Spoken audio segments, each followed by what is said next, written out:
এরপর আছে gospel of John 14 নম্বর অধ্যায়ের 16 নম্বর অনুচ্ছেদে বলা হয়েছে, যিশু ঈসা আলাইহিস সালাম বলছেন, আমি পিতার কাছে প্রার্থনা করব, তিনি সাহায্যকারী পাঠাবেন যে সবসময় তোমাদের সাথেই থাকবে।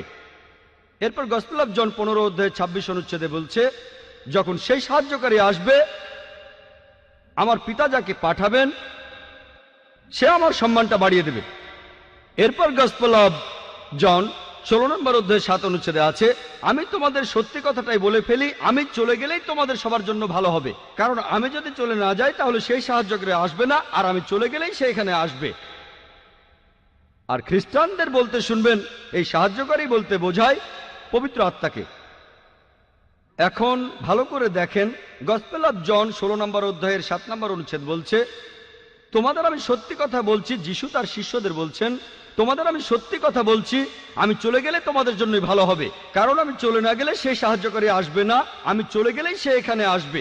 সাহায্যকারীর পৃথিবীতে আসার শর্ত হলো যে যিশু বা ঈসা আলাইহিস সালাম চলে যাবেন, তিনি চলে গেলেই সাহায্যকারী তারপর এখানে আসবেন। আমরা জানি যে পবিত্র আত্মা তখনও ছিল যিশুকে যখন ব্যাপটাইজ করা হয়, এমনকি যীশু খ্রিস্ট জন্মানোর আগেও পবিত্র আত্মা সেখানে ছিল, যখন তিনি মায়ের গর্ভে ছিলেন। অনেক জায়গায় বাইবেল কথা বলা হয়েছে, তাহলে এই সাহায্যকারী আসলে পবিত্র আত্মা হতে পারে না। এরপরে দেখবেন এই সাহায্যকারী শব্দটা যদি গ্রিক বা অ্যারামাইক ভাষা দেখেন, গ্রিক ভাষায় এই শব্দটা হলো প্যারাক্লিট, এটার অনুবাদ করা হয়েছে সাহায্যকারী। প্যারাক্লিট শব্দটার অর্থ আসলে সমর্থন করা। মূল শব্দটা হলো প্যারাক্লিটস, যার অর্থ যে প্রশংসা করে অথবা যে প্রশংসা পাওয়ার যোগ্য। আমরা জানি যে আমাদের নবীজির দুটো নাম আছে, আহমেদ আর মোহাম্মদ সাল্লাল্লাহু আলাইহি সাল্লাম। এখন শব্দটা যাই হোক, ধরেন প্যারাক্লিটস যে প্রশংসা করে বা প্রশংসনীয়, অথবা ধরেন প্যারাক্লিট